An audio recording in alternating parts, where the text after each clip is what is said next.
Date, April 1945. The bitter winds of late April whipped through the jagged hills of northern Italy. The war had come to its final brutal chapters, and the landscape, once filled with life and laughter, was now scarred by the marks of conflict. The small camp, situated just behind enemy lines, had become the last place of refuge for a group of young boys. Italian child soldiers who had been thrust into the madness of war far too soon. The boys, barely 14 or 15 years old, huddled together in the dirt, their eyes filled with fear and confusion. Their faces were smudged with soot, their clothes ragged and torn. They had been captured by the advancing American forces only hours earlier. Now, with nothing but uncertainty before them, they sat in a grim circle, staring at the ground, waiting. Some, like Luca, had never fired a gun, never held the weight of a soldier's duty in their hands, yet they had been forced to fight, sent to the front lines to do the bidding of a regime they barely understood. Now their lives hung in the balance. The crack of boots against gravel interrupted the heavy silence. American soldiers, grim and steady, marched into view. Their uniforms, stained by the harsh conditions of the battlefield, were a stark contrast to the young boys they faced. The boys' hearts raced. They knew what was coming next, a swift execution for the enemies of the Reich. They were expendable, nothing more than casualties of war, their futures erased in an instant. But then something unexpected happened. Sergeant John Miller, a young American soldier, stepped forward from the group, his face unreadable. In his hands he held something that seemed so out of place in this moment of death, a large metal tray with a serving of spaghetti and meatballs. The sight of the food, simple, humble, yet comforting, caused a ripple of confusion among the boys. The tray was placed gently in front of Luca, the boy closest to Sergeant Miller. For a long moment, Luca stared at the plate, unsure of what he was seeing. His stomach had been empty for days, but to eat in front of the enemy, especially now, felt wrong. Sergeant Miller met Luca's gaze with a soft, almost apologetic look. "Eat," he said quietly. His voice, calm but firm, broke the tension. "You're not dying today. We're not here to kill children."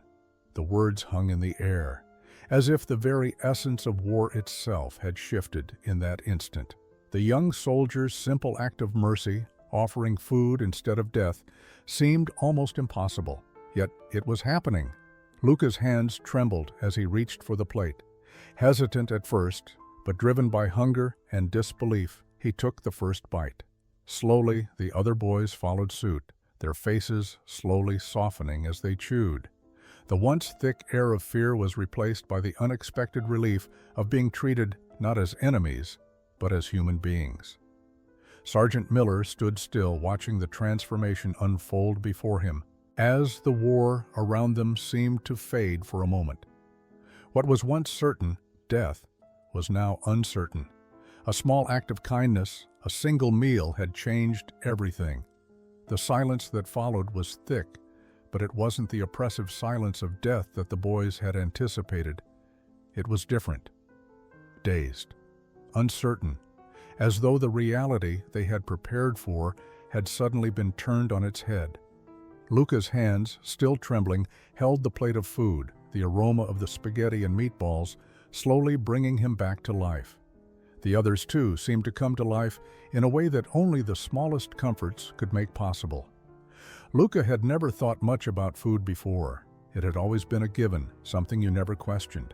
But now, this plate of spaghetti felt like a lifeline, an unexpected act of mercy that made his chest tight with conflicting emotions. For a moment, it wasn't just food. It was a reminder of a life he had once known, a life far away from war. It was a life that seemed out of reach, yet now it felt so near, almost tangible. The boy sitting next to Luca, a thinner, older-looking child named Giovanni, looked over at him. His eyes flickered with uncertainty, but there was something else there, a small, hesitant glimmer of hope. Giovanni, despite being just as wary as the rest, reached forward and took his share of food. No words were spoken between them, but it didn't need to be said. The act was enough. enough to bridge the gap between enemy soldiers and their captives. The first bite was slow, almost mechanical, but as the food entered their mouths, something unexpected happened. For the first time since their capture, the boys began to feel something different. It was warmth. It was a fleeting, gentle comfort in the midst of an endless, cold storm. The hunger pangs that had gnawed at their insides for days softened, if only for a moment. Even their guard, standing nearby with his rifle at the ready, watched the scene unfold with an air of detached curiosity. No one could quite believe what was happening. As Luca swallowed the last bit of spaghetti, his gaze lifted. His eyes met those of Sergeant Miller, who stood back, waiting for the boys to finish. There was no immediate joy in Luca's expression, only a deep sense of disbelief. But the ice between them had cracked, even if only slightly. "Thank you," Luca whispered quietly, unsure if Miller would hear him. The words were more than just gratitude for food. They carried with them a plea, a question, one that lingered in the air between them. Could kindness, even in the middle of a war, truly change everything? The sergeant nodded, his own expression unreadable. He had made the choice to offer mercy instead of judgment, to offer compassion instead of cruelty. It wasn't a decision without consequence, but for this moment, it was enough. The rest of the boys, still wary but encouraged by the simple meal, began to speak amongst themselves. Their conversations, once silenced by fear and uncertainty, began to flow, like the threads of a broken tapestry slowly being sewn back together. It was the first time in days they felt like human beings, not just prisoners of war. The following morning, the atmosphere in the camp felt different. The tension that had hung over the boys since their capture seemed to dissipate, though it remained like a distant shadow. They ate in silence, the hum of uncertain conversations filling the air. The food they had been given the night before was still fresh in their minds, but there was something more, something deeper, that lingered in the space between them and their captors. Sergeant Miller stood at the perimeter of the camp, his mind racing. He wasn't sure why he had made the decision to offer the boys food, or why he had risked it all to spare them. It wasn't protocol. It wasn't what soldiers were supposed to do, but looking at the boys, their faces so young, so raw with fear, something inside him broke. He thought of his younger brother at home in Iowa, the same age as these boys. Could he really kill children who had been dragged into a war they never asked for? Miller's eyes lingered on the group of Italian boys sitting around the campfire, huddled together like frightened animals. Luca, the one who had accepted the first bite of food, was now speaking quietly with his comrades. They didn't look like the enemy anymore. They looked like kids. Just kids. The realization hit him like a sudden wave. These weren't soldiers in the traditional sense. These were children who had been caught in a war not of their making. But the higher-ups were waiting for a decision. The camp commander had given Miller explicit orders. The prisoners were to be processed and moved, but the matter of what to do with the children was murky. Some wanted them executed as enemy combatants. Others suggested they be sent to a displaced persons camp, if such a thing existed. The debate raged inside the camp, with soldiers pulling in different directions, unsure how to handle this unexpected dilemma. Miller couldn't help but think about the families these boys had left behind. What were they going back to? And why should these boys, who had been forced to fight, be punished with death for crimes they didn't commit? The decision weighed heavily on him. Could he stand by and allow more bloodshed, knowing the children had no place in this war? Or could he do something that might change their fate, something that could defy the expectations of both sides? The weight of the dilemma pressed down on his shoulders. He walked back to the group of boys, their eyes following him as he approached. Each step he took felt heavier, but each one was also a step towards something he hadn't expected, a chance to save them, to give them a future beyond war. "Listen," Miller said, his voice steady but laced with emotion. "I'm going to do what I can to make sure you boys get out of this alive, but I need you to trust me." The days that followed were filled with uncertainty, but also with small moments of connection. Sergeant Miller's words had left a mark on the boys. The promise of survival, the possibility of escape from the looming fate they had anticipated, gave them something they hadn't had in months: hope. It was fragile, like a candle flame in a windstorm, but it was there. And as the boys began to accept the food and the kindness offered to them, they also began to speak tentatively at first. Luca was one of the first to approach the Americans. He had been hesitant at first, not knowing what to say, but the act of being treated like a person instead of an enemy soldier had left him unsettled. It was hard to process. The war had always been a thing far removed from personal connection, a distant concept of nations and flags. But now, as he looked at the soldiers around him, he realized that these men were no different than he was. They, too, had been thrust into something they hadn't chosen. He took a deep breath and approached Sergeant Miller, who was sitting near the campfire cleaning his rifle. The air was cool, the sky streaked with the soft colors of dawn. Luca hesitated for a moment, unsure of how to start. But the quiet, kind eyes of Miller gave him the courage he needed. You don't hate us?" Luca asked, his voice barely above a whisper. It wasn't a question he had ever thought to ask before, but now it felt like the most important one. Miller paused, looking at the young boy with a mixture of surprise and something else, maybe sadness, maybe empathy. "No, Luca," he said softly. "I don't hate you. I don't hate any of you. You didn't ask for any of this." Luca's heart pounded in his chest as though the world itself was shifting beneath his feet. These words were unexpected, more than he had dared to hope for. He had never thought of Americans as anything other than the enemy, but the man before him was offering him something he didn't understand. "You're just kids," Miller continued, looking away for a moment, lost in his own thoughts. "The same as my brother. You're not the enemy. The war, it's just a game for the people who send us all to fight. They don't care what it does to us." Luca swallowed hard. He had been raised to believe that the Americans were his enemies, that they were ruthless and heartless. But in this moment, sitting across from Miller, he realized how wrong he had been. He had never questioned the hatred he'd been taught. Now, everything was different. The other boys began to listen in, slowly edging closer, drawn by the soft cadence of the conversation. Giovanni, who had been reluctant to speak, stood at the edge of the firelight, his eyes scanning the ground. "If we go back to Italy," Luca said quietly, his voice shaking slightly, "will they even want us? After everything that happened?" Miller's gaze softened. "I don't know, Luca, but maybe you don't have to go back to that life. You don't have to keep fighting." The words hung in the air, a promise and a question, all at once. For the first time in days, Luca allowed himself to believe in a future. As the days passed, the camp settled into a strange routine. The Italian boys, once hardened by war and fear, began to show signs of life that Sergeant Miller hadn't expected. They weren't just soldiers anymore. They were children, each one carrying a past they hadn't chosen, each one trying to navigate a world that had suddenly become unfamiliar and unpredictable. The lines that had once separated them from the Americans blurred, and slowly the boys began to change.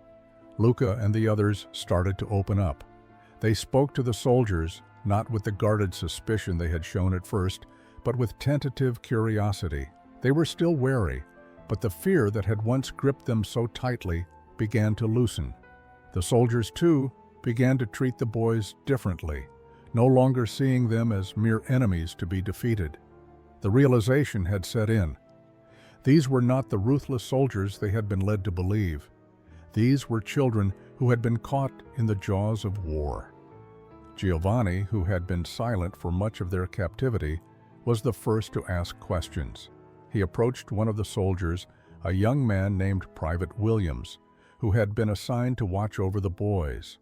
"Why are you helping us?" Giovanni asked, his voice low, unsure. "We're the enemy, aren't we?" Williams looked at him for a long moment, as though weighing the question.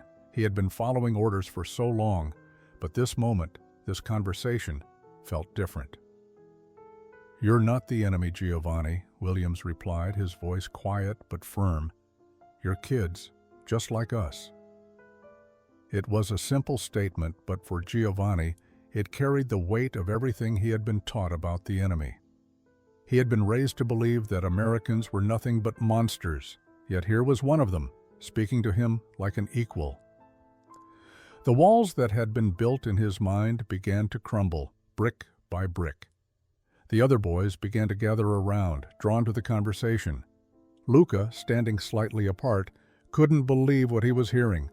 They weren't being treated like enemies. They were being treated like human beings. The realization was as jarring as it was liberating.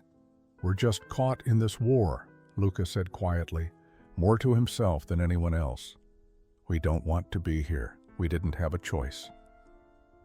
The words hung in the air, and for a moment, everything felt suspended. The camp, the war, the lines between captor and captive, all of it seemed so distant. All that mattered in that moment was the shared understanding between the boys and the soldiers. They were no longer enemies. They were simply people, caught in the web of something far bigger than they could have ever imagined. As Luca's words sunk in, Sergeant Miller, who had been listening from a distance, couldn't help but feel a pang of guilt. These boys weren't soldiers. They weren't trained killers. They were victims, just like the soldiers who had come to fight them. And as he watched them begin to open up, to speak their truths, Miller realized that his own perceptions of the enemy had been forever changed. The night was colder than usual, with a chill that cut through the air and made even the strongest men shiver. The boys sat huddled around a small fire in the center of the camp, their faces illuminated by the flickering light. They had been given a brief respite from the tension of the past few days, but the fear of what tomorrow might bring hung heavily in the air. The promise of survival that Sergeant Miller had offered them seemed fragile, like a thread about to snap. Luca couldn't sleep. He lay on the rough ground, staring up at the dark sky. The stars were distant, cold, and unreachable. He couldn't help but wonder what his family was doing right now. Were they safe? Did they even know he was alive? His mind raced with the possibility that everything he had known, everything he had fought for, was gone. His thoughts were interrupted by the quiet rustle of footsteps. He turned his head and saw Sergeant Miller approaching. The soldier sat down beside him, keeping a respectful distance. Neither spoke at first, the silence between them comfortable in its own way. "You're awake," Miller finally said, his voice soft, breaking the stillness of the night. Luca nodded. "I can't stop thinking about tomorrow. What happens if they decide? What happens if they don't let us live?" Miller looked up at the sky, his gaze distant. "I don't know, Luca, but I'll do everything I can to make sure that doesn't happen. You and the others, you deserve a future, not a bullet." The words were comforting, but Luca wasn't sure if they were enough. The uncertainty of the situation was overwhelming. The American soldiers had been kind, had treated them with more humanity than Luca had ever expected, but there was still a real fear that no one could escape. The decisions about their future weren't in the hands of the soldiers who had fed them and spoken to them with kindness. The higher-ups would decide what happened to them, and there was no guarantee that mercy would prevail. Luca sat up, pulling his knees close to his chest. "I never thought this would happen," he murmured. "That I would be here talking to you. I thought the Americans were our enemies. I thought they were all monsters." Miller's expression softened, and for the first time, Luca saw the weight of the war in the sergeant's eyes. "We were all taught that, Luca. We were all taught that the enemy was just that, the enemy. But when you're standing here, looking at kids like you—" Miller trailed off, shaking his head. "I don't know how. We can still think of you as the enemy. You didn't choose this. None of you did." Luca looked at the soldier, feeling a sense of understanding between them. For the first time, he didn't feel like an enemy. He felt like a human being, just trying to survive in a world that had turned upside down. The weight of the decision they would face tomorrow still hung over him, but for a fleeting moment, he allowed himself to believe that it didn't have to end in death. Maybe, just maybe, there was a way out of this. The morning broke with an eerie stillness, the fog lingering over the camp like a thick shroud. The usual sounds of movement were muted, as if even the wind had decided to hold its breath. The boys were already awake, standing in small clusters, speaking in hushed tones, eyes darting nervously to the soldiers around them. They knew today would be different. Today would be the day their fates were sealed, one way or another. Sergeant Miller walked through the camp, his face a mask of quiet determination. He had done everything he could to protect these boys, but now the time had come for the higher-ups to make their decision. It was a decision that weighed heavily on him, as he knew the full consequences of what would happen if they were sent back to the war, if they were executed, or worse, forgotten. The camp commander, Captain Henry Dawson, stood at the front of the assembly area, flanked by other officers. His face was hard, like stone, his gaze steady as he surveyed the prisoners before him. There was no sympathy in his expression, no recognition of the humanity of the boys who stood before him. He was a soldier first, and soldiers followed orders. It was that simple. "Gather the prisoners," Captain Dawson barked to his men, and the soldiers began to move toward the group of Italian boys, ushering them into a line. The boys stumbled, their feet heavy, their hearts pounding in their chests. Luca stood in the middle of the group, his eyes fixed on the ground. He could feel the weight of every step, every moment of uncertainty, pulling him down further. He had been given a chance, however brief, to believe in something different, in the possibility of survival. But now, standing in front of the men who held his fate in their hands, that hope seemed more fragile than ever. Sergeant Miller stepped forward, his hands clenched at his sides. He had spent the last few days trying to reason with the men who held the power to decide what would happen to the boys, but the reality was becoming clear. He couldn't save them all. He had tried. He had shown mercy, had treated the boys with kindness, but now it seemed like it wasn't enough. Captain Dawson cleared his throat, his gaze falling on the boys in front of him. "These children," he began, his voice cold, "are soldiers. They have fought for the enemy, and they are to be treated as such."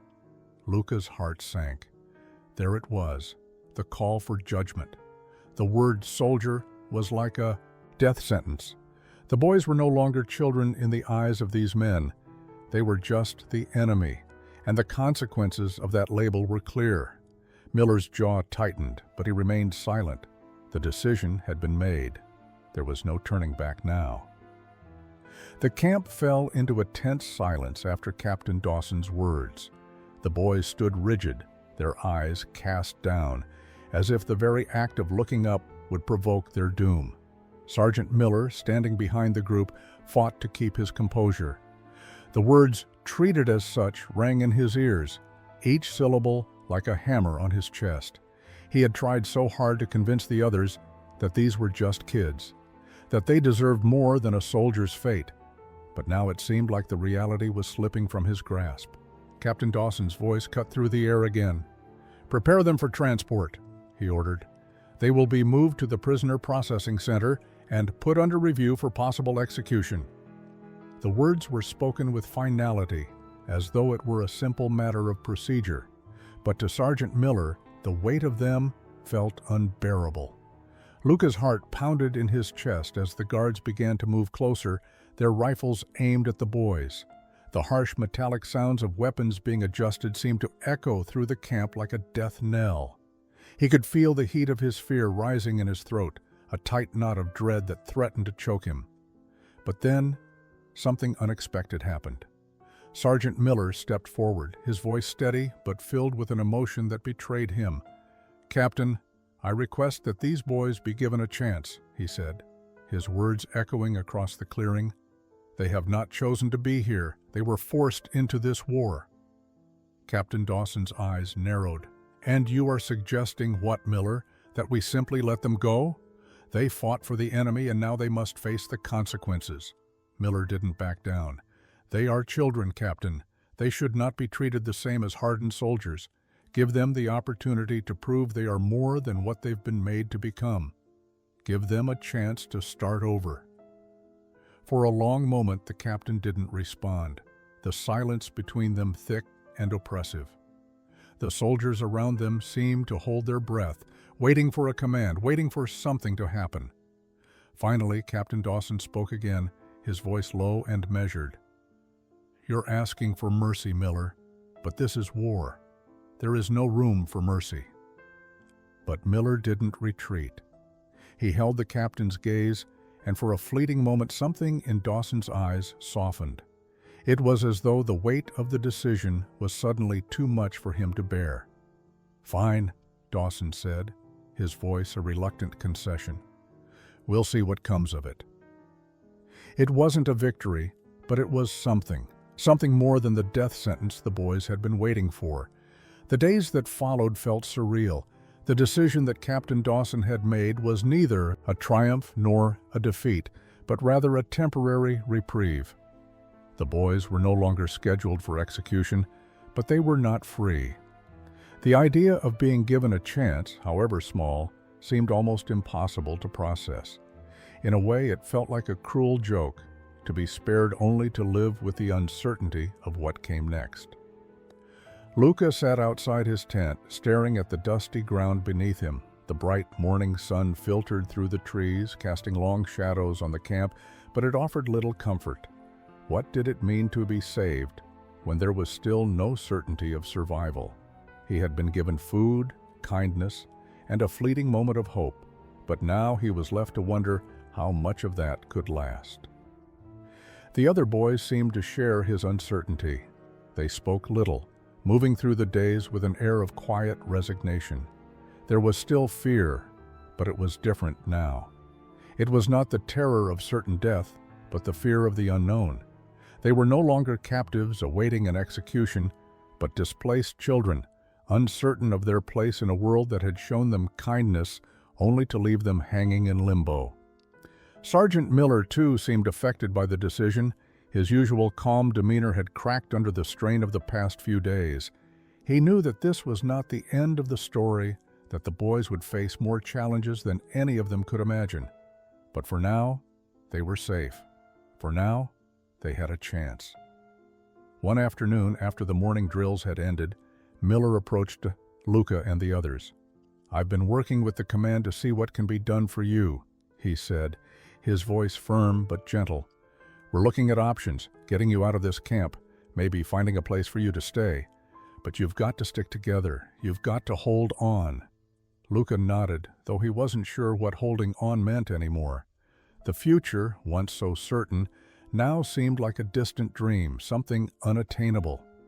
But Miller's words gave him something else, a small spark of determination, a reason to keep moving forward. That evening, when the boys gathered around the campfire for their usual meal, something subtle shifted. The conversations that had been hesitant and sparse began to grow louder. Giovanni, who had been mostly silent, asked Miller about his home in America. Another boy, Marco, started to tell stories about his village in Italy, about his family, about his life before the war. The air, once thick with fear, seemed to lighten, if only slightly. The small acts of normalcy, of shared humanity, began to take root in their conversations. It wasn't freedom, not yet. But for the first time, it felt like they were starting to find something resembling it. As the days stretched into weeks, the uneasy peace that had settled over the camp began to settle into something deeper, a bond, fragile but real, between the boys and the soldiers. Sergeant Miller had never imagined that a group of children, enemies by all accounts, could change the very core of his beliefs. But they had. It wasn't just the kindness he'd shown them that had made a difference. It was the kindness they had shown in return, in the way they had allowed themselves to soften, to begin to trust again. Luca, who had once been a soldier in the Italian army, now found himself walking alongside the very men who had been his captors. He had learned to speak a few words of English, and though his accent was thick and his vocabulary limited, he managed to ask the soldiers about their lives. He asked about their families, about the places they had come from, about what they hoped to return to after the war ended. The questions, once filled with suspicion, now carried a quiet curiosity. and it was this curiosity that bridged the chasm between enemy and ally. Giovanni, too, had begun to open up. He spent his afternoons talking with Private Williams, the soldier who had shown him the first act of compassion. Williams had grown fond of Giovanni, often sharing stories about his own childhood and his family back in New York. Giovanni listened intently, fascinated by the idea of a life so different from his own. It was these small conversations, these quiet exchanges, that began to shape a new reality. The boys were no longer just prisoners. They were becoming part of something larger, a community of sorts, even within the confines of the camp. One evening, after a long day of chores, the boys gathered around a makeshift table outside. They had been allowed to help with some of the camp's daily tasks, cleaning, sorting supplies, and even helping the cooks prepare meals. They no longer felt like burdens or enemies.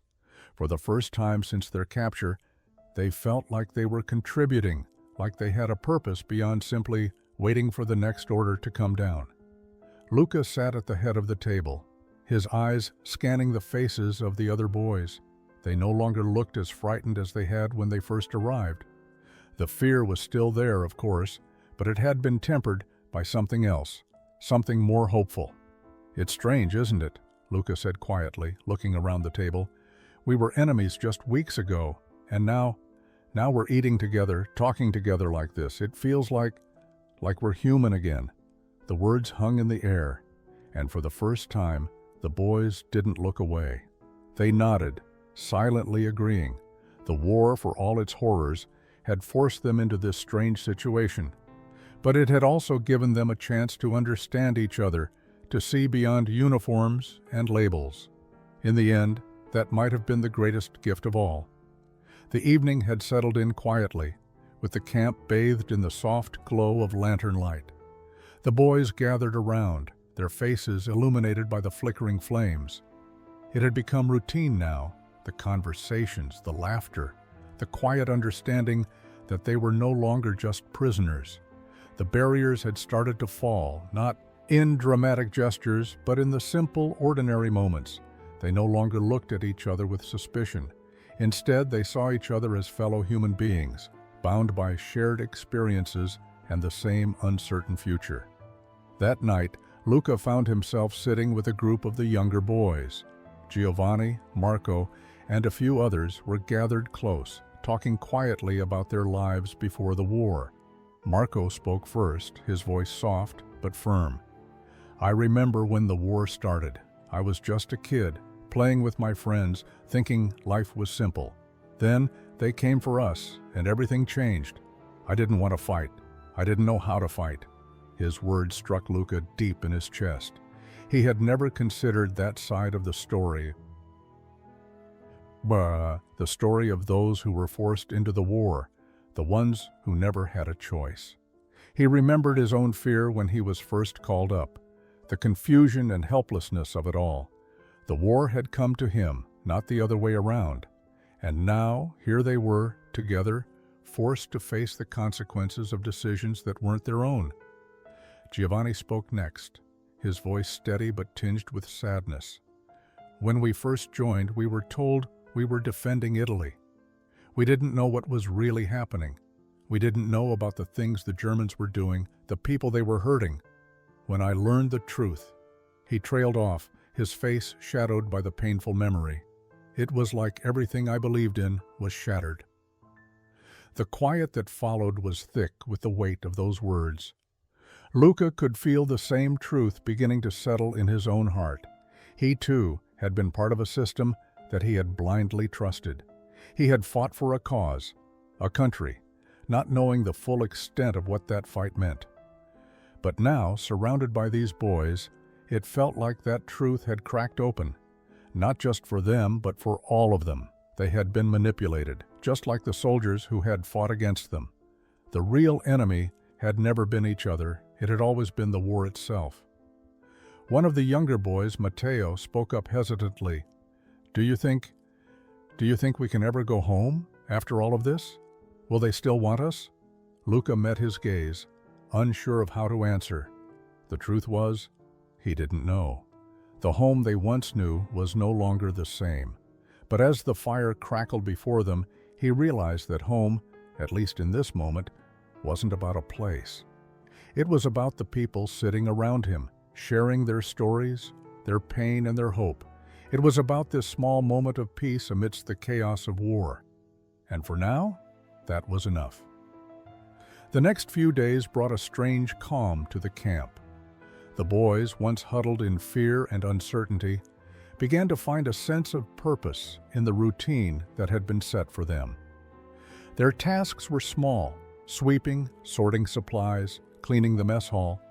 But for the first time, they worked without the heavy burden of death hanging over them.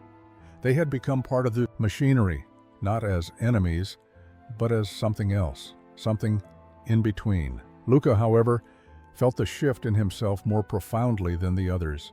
The initial shock of being spared had worn off, and with it came a gnawing sense of restlessness. He couldn't help but wonder what would happen next. He had been saved, yes, but saved for what? What was the point of surviving if all they had was the same endless cycle of uncertainty? The war had torn everything away, and now the pieces of their lives seemed scattered like fragments of a broken puzzle. One afternoon, Luca and Giovanni were assigned to help in the camp's storage area, organizing supplies. They worked in silence for a time, the rhythmic sound of boxes being stacked the only noise. It was when they reached the far corner of the storage shed that something changed. Giovanni, his face flushed with frustration, stopped what he was doing and turned to Luca. "We're just waiting," he said, his voice low but intense. "That's all we're doing, waiting for them to tell us what to do next, and hoping it's not a death sentence." Luca nodded, understanding the weight of his words. He had felt it too, the weight of helplessness that had settled in his chest, pressing down on him every day. It was as if they had become mere pawns in a game they had no control over, and though they had been spared death, they had not been given freedom. "We can't just wait forever," Giovanni continued, his eyes flashing with determination. "We need to do something. We need to take control of our lives again." Luca stared at him, confused. "What do you mean?" Giovanni's voice dropped even further. "I don't know how, but we have to find a way to get out of here, to take back what's ours." The words hung in the air, heavy and dangerous. It was a thought that had crossed Luca's mind, but he had been too afraid to voice it. But now that Giovanni had said it, something inside him stirred. It was a small rebellion, nothing more than a whisper, but it was a rebellion nonetheless, a desire to break free from the chains that had bound them. "We'll need help," Luca said quietly. "We can't do it alone." Giovanni nodded, his expression hardening. "I know, but we'll find a way. We have to." The spark of rebellion had been lit. It was small, but it was real. And for the first time since their capture, Luca felt something stir in him, the urge to fight, to stand for something, no matter how impossible it seemed. The days blurred together in the camp, a mixture of routine and uncertain waiting. But one morning, everything changed. The camp commander, Captain Dawson, gathered the boys and the soldiers around for an announcement. Luca and the others stood in line, their eyes scanning the faces of the soldiers, all of them waiting for some kind of sign, some clue about what was coming next. The heavy silence that followed seemed to stretch endlessly, as if the entire world was holding its breath. Captain Dawson stepped forward, his voice unusually somber. "We've received word from the outside," he began. "Reports are coming in from the front lines about the situation in Italy. Some of you have family still there. We've been instructed to allow you to send letters, to try to reconnect, if possible." The words struck Luca like a thunderbolt. Family. Home. For the first time in weeks, the thought of his life outside the camp, of his parents, of his sister Maria, seemed real again. But there was a deep knot of fear in his stomach. What would he find in the letters? What would the world outside look like? Had his family survived the bombings, the Allied advance, the ravages of war? Luca's heart raced as the soldiers began distributing paper and pens. The boys were given time to write their letters, and the camp fell into a quiet, heavy stillness. Even the soldiers who were supposed to be watching over them seemed to sense the weight of the moment, giving the boys the space they needed to write. Luca stared at the blank sheet of paper in front of him. His hand trembled slightly as he grasped the pen. What could he say? What could he write that would bridge the gap between the man he had become and the boy who had left home months ago? The words didn't come easily. He had imagined this moment 1,000 times in his mind, but now that it was real, he found himself paralyzed. He finally wrote, "Dear Mama, Papa, and Maria, I am alive. But the world around us is changing. I don't know when or if I will be able to come home, but please know that I think of you every day. I don't know if the war has reached you, if you are safe, or what is left of our city. I hope one day to return. I love you." The words felt hollow, like they weren't enough, but it was all he could offer. The uncertainty of it all weighed heavily on his heart. The thought of what might be waiting for him at home, or what might not be waiting, was too much to bear. As the soldiers collected the letters, Luca folded his with care, trying to push aside the gnawing fear that threatened to overwhelm him. The news from home had come, but it had only left him with more questions than answers. The future remained as uncertain as ever, but the glimmer of hope, however faint, was all that kept him going. The days following the announcement about the letters were filled with a strange energy. It was as though the camp itself had shifted, not outwardly, but in the way the boys and the soldiers interacted with one another. The idea of home, of family, of returning to a world that still existed beyond the barbed wire fences had stirred something deep within all of them. But for Luca, it wasn't just the hope of hearing from his family that consumed his thoughts. It was the new, dangerous idea that had been planted in his mind by Giovanni. The idea of escape. The plan was simple in its audacity. The boys, while still technically prisoners, were allowed certain freedoms within the camp. They had chores, they helped with maintenance, and occasionally they worked alongside the soldiers to assist with various tasks. But these liberties were fragile, and Luca knew that it was only a matter of time before they would be called upon to take their place as soldiers again, either for the Italians or against them. Giovanni had been the first to bring up the idea, whispering it to Luca in the quiet moments when no one else was around. "We could get out of here," Giovanni had said. "We could slip away, hide somewhere, and disappear. They won't expect it. We're not the enemy anymore. We're just people who got caught up in something bigger than ourselves." Luca had initially rejected the thought. Escape was impossible, wasn't it? The camp was heavily guarded, and even if they did manage to break free, what would they do then? Where would they go? But the idea took root, growing in the back of his mind, gnawing at him like a persistent itch. One evening after the workday had ended, Luca found himself walking toward the edge of the camp, just beyond the reach of the watchtowers. The sun was setting, casting long shadows over the grounds. He met Giovanni by the fence, a spot they had decided would be the easiest to break through if the time came. "We'll need help," Luca said, his voice barely above a whisper. Giovanni nodded. "I've been talking to the others. They're on board. They're all ready." Luca's mind raced. If they could escape, they would be free, free from the uncertainty, free from the war, free from the constant fear of being caught. But the thought of being caught made his stomach churn. The consequences would be severe. If they were caught escaping, there would be no mercy. But could they continue to live in this prison, in this limbo, waiting for a decision to be made about their fates? "I'll do it," Luca said, his voice steady now. "We're doing this, together." As the boys gathered, their faces a mix of determination and fear, Luca realized that this small act of rebellion, of taking control of their own destinies, was the only choice they had left. The decision to escape had been made, and now the boys spent their days with a quiet, restless energy. It was no longer about survival in the traditional sense. It was about regaining something that had been stripped from them, their sense of control, their autonomy. The future was uncertain, but they had chosen to take fate into their own hands, even if the cost was high. The question now was not if they would escape, but how and when. Sergeant Miller had noticed the change in the boys.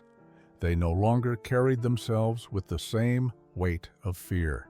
There was something different in their posture, a quiet defiance in their eyes that hadn't been there before.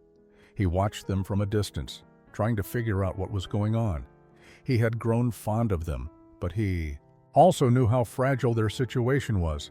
The decision they were all facing, to stay or to escape, was fraught with risk, and Miller wasn't sure which option would truly be the safest for them. He had been quiet about his own feelings for days. He had watched the boys struggle to adapt, to find their place in a world that had cast them aside. But he had also seen something else, something deeper than survival. The boys were becoming something more than just soldiers or prisoners. They were becoming human again, and that in itself was a victory of sorts. One evening, as the boys prepared for their escape, Miller called them over to the camp's edge, where the tall barbed wire fences gave a clear view of the horizon. The tension between them had been building, and he needed to know where they stood. "I've been watching you all," Miller said, his voice steady but filled with concern. "You've changed. You're not the same boys who came here months ago." Luca stepped forward, his face shadowed by the weight of the question.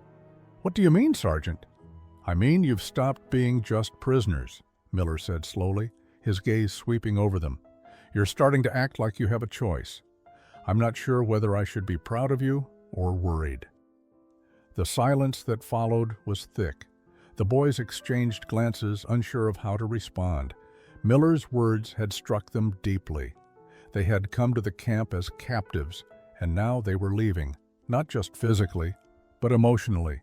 They were taking their first steps toward reclaiming their lives.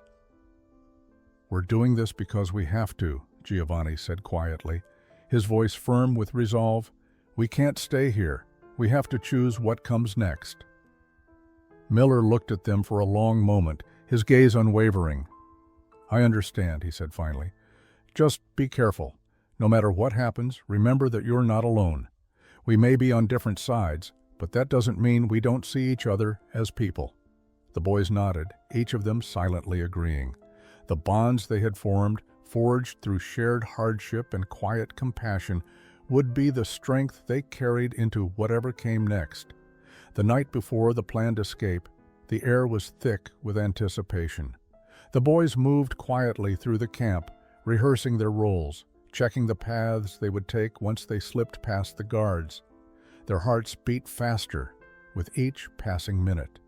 This was the moment that would define everything, their chance to break free from the prison they had been living in, to reclaim some semblance of control over their lives. But just as they were about to head for the designated escape route, an unexpected figure emerged from the shadows.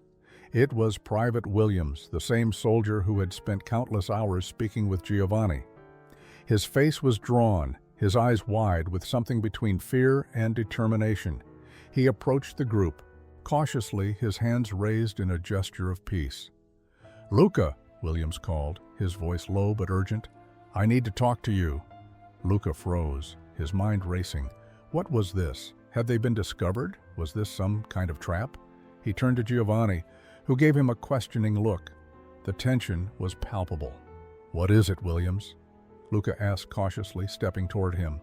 Williams glanced around quickly, as if checking to make sure they weren't being overheard.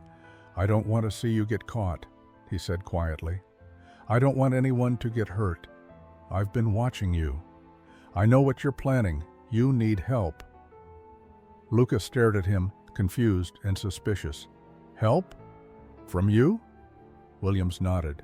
"Yes, I don't know if I can stop it, but I can give you something to make it easier. I'll get you through the guard posts. I can distract them, make sure you slip past unnoticed." Luca's mind raced. This was the last thing he had expected. Williams had always been kind to the boys, but he was still one of the enemy. And now here he was, offering his help at the most critical moment. "Why are you doing this?" Giovanni asked, voicing what everyone else was thinking. "You're risking your life."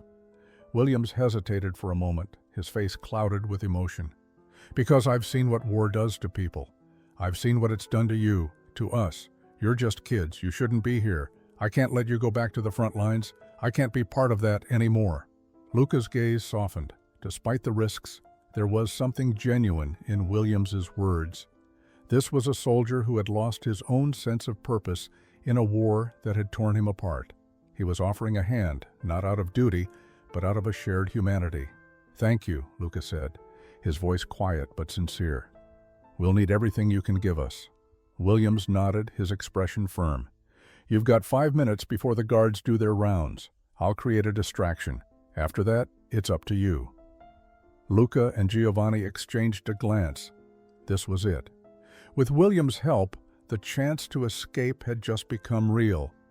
The night was colder than Luca had expected, the cool breeze cutting through the edges of their jackets as they waited near the fence. Every shadow seemed to stretch longer than it should, and every footstep, no matter how faint, made their hearts leap in their chests. The minutes dragged on, each one heavier than the last. They had been preparing for this moment for so long that now, faced with the reality of it, everything seemed surreal. Williams had promised to create the distraction, but Luca couldn't shake the feeling that something could go wrong. He wasn't sure what exactly, but the nagging doubt in the back of his mind wouldn't go away. Maybe it was because they were relying on a soldier, a man who could just as easily turn them in as help them.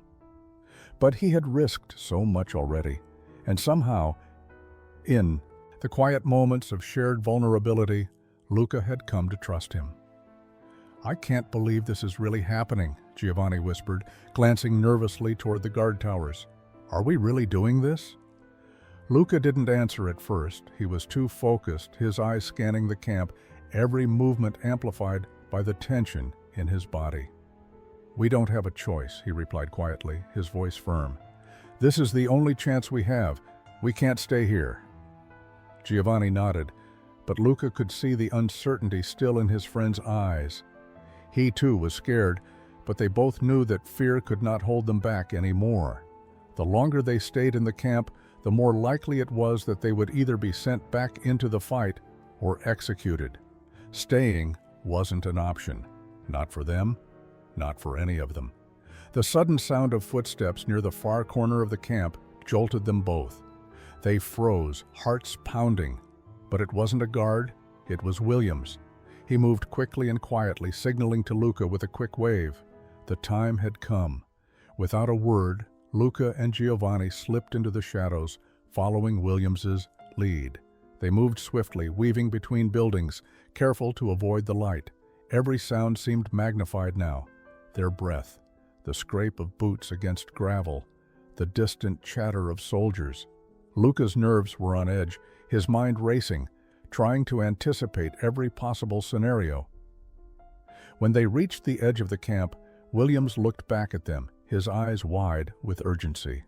"You're almost there," he whispered. "When you get to the tree line, stay low. Don't stop for anything." Luca nodded, his throat dry, but his resolve hardening. This was it, the moment of truth. There would be no turning back now. With one last glance at the camp, Luca and Giovanni sprinted into the night, disappearing into the shadows, their futures uncertain, but in their own hands for the first time.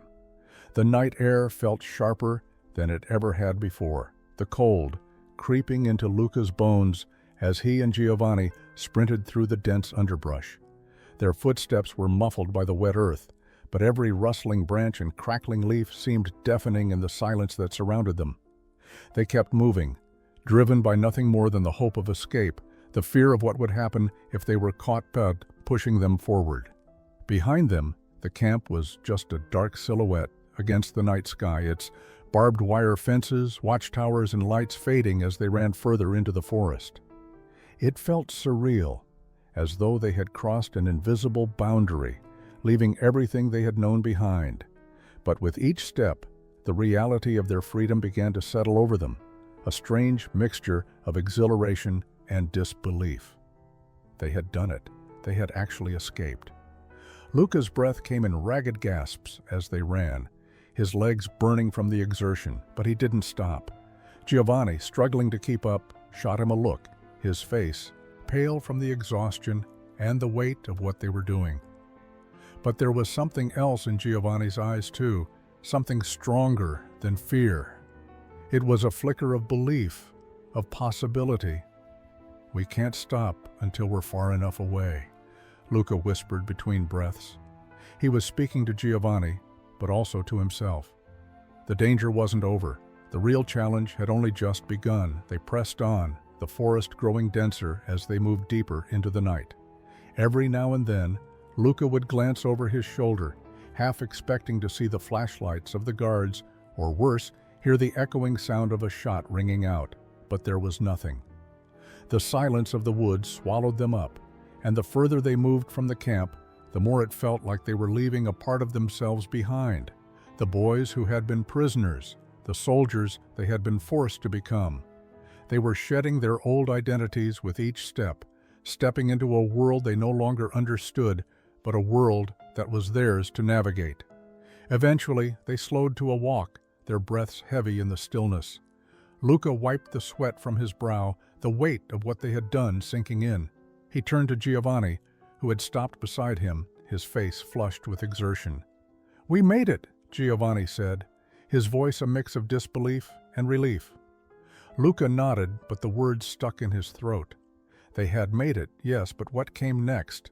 They were no longer prisoners, no longer enemies, but they were still without a home, without a place to belong. The war had taken everything from them, their families, their homes, their innocence. What they had done tonight was only the beginning of a long journey, one that would take them through more uncertainty, more danger. But for the first time in what felt like forever, Luca felt the faintest spark of hope. They had fought for survival. Now, they could fight for their future. "We'll find a way," Luca said quietly, his voice steady with resolve. "Together."